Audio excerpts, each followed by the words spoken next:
There's always a story behind one's success. Let's take a closer look of one of the facilities here in Scottsdale owned by Renren and Mabel. Let's find out the key factors and ingredients of their achievement. Let's learn how they overcome all the challenges to be successful in their field. This is John Saavedra from AZ Pinoy Unlimited. Vessel Loving Assisted Living Home, located in Scottsdale, Arizona, a trusted facility for the elderly. They provide compassionate, high-quality care in a warm, respectful, and home-like environment. Hi! Welcome, Vessel Loving Assisted Living Home. Okay, let's go. I'm going to make a tour for assisted living facility in the Scottsdale area. So this is our license. So if you guys looking facility here in Scottsdale, and here our license. So this is our living room. For the residents or the family, they can stay here. If they have a visitor, they can watch the TV in here. Let's go over here first. That's the room of the residents. Bathroom. So we have to, like a disabled bathroom. That's rolling shower. And here, we can go over here, more rooms in here on this area. Here is our kitchen. So everybody is eating here in the dining table. So very spacious. You can see that it's very big. And when the residents is eating here, we have their TV as well in here so that they can watch the TV, they can play the music in here. They can do the activities here also in the living room or the dining area. So this is our kitchen. Next to me is Mabel and Kuya Renren and talk about how they started their business. We're going to uncover the facts of how they overcome all the challenges and conundrums. Hi guys, how are you? Hi, how are you? Go ahead and tell us about you first before we start. Hi, I am Mabel, and then Renee, that's my husband. So we have 2 kids, both girls, and we are so busy. And I'm glad that you came today to get some information how we start our business. Yes, thank you for having me. I'm glad and I'm happy to see one of your facility. And I heard that you have several. And now this episode is mainly about inspiration to tell our audience and community exactly how you guys started. So let's start with the humble beginning. How did you start or how did you pursue having all these facilities in Arizona? So actually, I was working in engineering department before, so in Scottsdale. So. And first time I met Mabel, and then few months, so I got a friend. The name is Sean. He asked me that kung pwedeng si Mabel na we manage their facilities. Then that time I was telling Mabel that sige, kunin na natin na pag-aralan mo yung ganung business. So ang hindi niya alam, may plano na rin ako. It was time, Kuya Heart Deboda. Yung mga business sila, same like business. Sabi niya sa akin, he asked me na, Rene, just give Mabel break. Like start when Kasi we are natin talaga. caregiver. Yeah. So we are caregiver, live-in caregiver in the facility. We have, like only 1 kids that time. So every time, I learn by my experience, and then towards that, we plan to put up my own business. So unique kasi to. Kung saan mo siya inupo, doon na lang siya. I tell her na hindi ganyan ang buhay sa Amerika. Kailangan dito maging smart ka. So you have to step outside your comfort zone. Yes, You mentioned at the REM na you started as a caregiver. Yes. And it's good to know na because we do have a lot of caregivers, Yes. mga starters dito sa Correct. Arizona. Yeah. Yes. And the story that you're giving us right now gives everyone inspiration na when you start as a caregiver, and first of all, I respect all of them, all the people in Yes. different fields in healthcare, Yes. whether caregiver ka, nurse ka, or doctor, Yes. because they all contribute. But that Yes. does not mean that you start as a caregiver na you end going as a to end up caregiver. as a caregiver, What yes. is the main challenge when you had to leave being a caregiver and started to pursue this dream of yours? Yeah, actually, it's when we start as a caregiver, and I know that I can make it if I am going to put up my own business. So first, that in the Scottsdale area, I bought the facility with the 3 residents. So even though that I already have the business, I am working also during the nighttime Yeah. to support, because even though that you have the business, it's not enough to, to provide all the things that you need in the facility. So I was work outside, he's been work outside, and then we have the caregiver in the facility. The big challenge on that is if you don't have caregiver, so you have to do, caregiving in your facility. Yeah. So we are lucky because we are both certified. So Yes. we are not only the owner of the facility, Uh-huh. and we are very hands-on also. We do caregiving. Yeah. We stay in the facility 24/7 if we don't have any caregiver. So all my caregiver, I always challenge them that this is your stepping stone. Kailangan may Yes. goal din kayo. Yeah, kinakailangan meron tayong goal. May goal talaga. Kung pinasok natin as a caregiver, we are not going to end up for caregiving only for our whole life. Pagdaanan niyo yung pagiging caregiver. Yes. So, alam niyo yung bottom, alam niyo yung kailangan nilang gawin. Yes. Correct. You know what they go Yes. through? It could be an ingredient of your success na kahit pagbalik-baliktirin mo yan, saan ka ilagay, wala kang caregiver, Correct. meron kang Yes. caregiver, Yes. you can fill the position. And that's the beauty of having the experience in the past Correct. as a caregiver. Yes. Because if you didn't have that, and you're the owner, and you started being an owner without that background, Correct. I think it will be really difficult. Yes, actually, I am always encourage everybody when they're going to do their own business like assisted living. First of all, I always ask them, did you have experience as a caregiver? Because you cannot do this business to Yes. put your own business if you are not caregiver. Because you don't know, not all the time that you have available caregiver. Once that you don't have caregiver, who's going to taking care of your residents? Yes. Naman ng business dyan eh. May challenges. Ang pinaka-importante dyan, alam mo, yung kindness eh.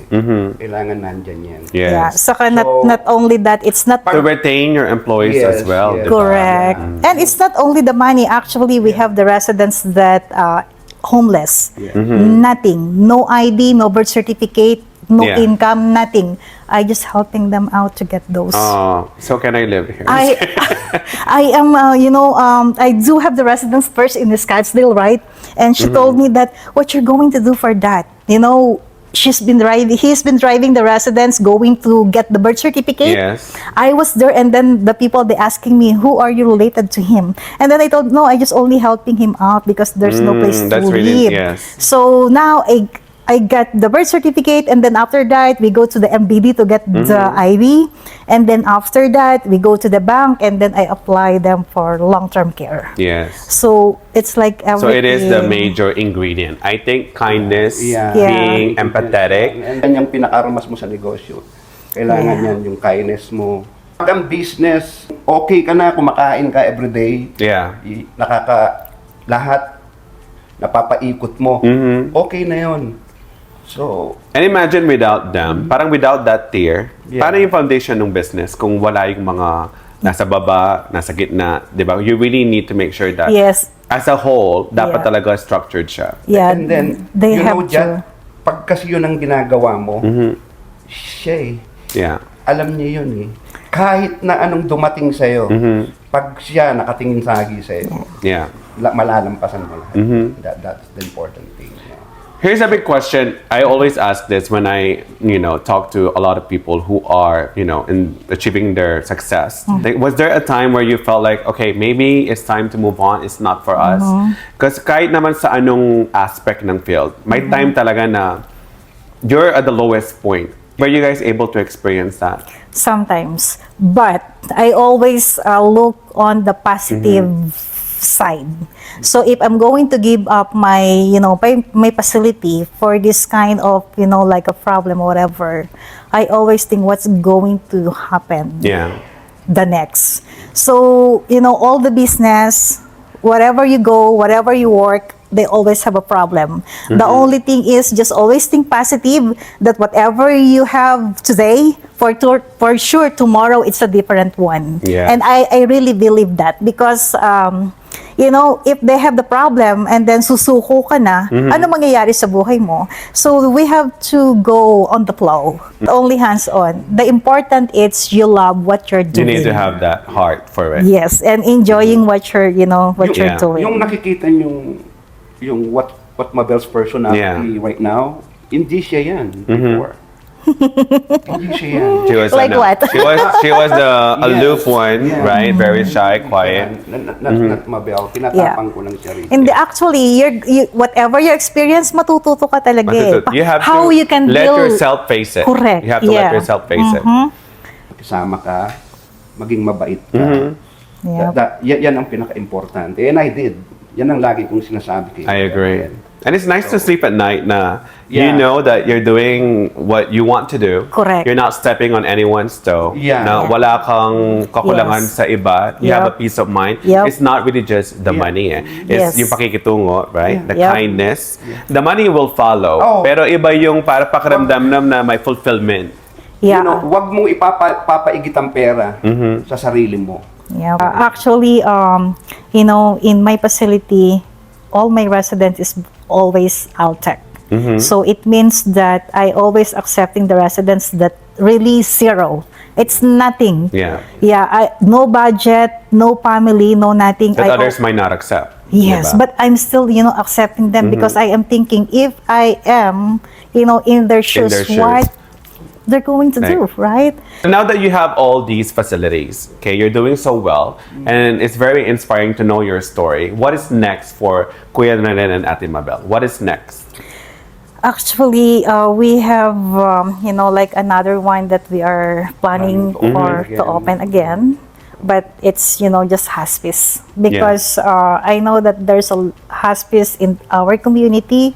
But, I know not all the hospice, they giving full care to the residents. I was telling my brother-in-law na, kasi childish siya, sabi ko, Tol, I'm going to business like this.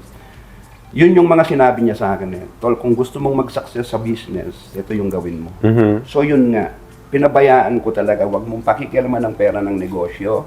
Doon mo lang paikutin yung pera ng negosyo. For a few years, nakita ko si Mabel, nagsunod. Yeah, parang Yeah, siyang- it's like when when I got my first home, after a year I have another home. Tuloy-tuloy na siya. Yeah, I think it's also, actually- Ate, like what you said, you need to have the purpose and the love of doing it. Yeah. Kasi kung wala, if you're after the money, I don't think you'll Exactly. blossom. Yes. Yep. yes. Yeah. Well, thank you so much. It's very inspiring to really learn their story. Another successful story where we can get some lessons and wisdom from them. The last message for our audience. When we are thinking, we are, working, we're not going to stay as, like employee.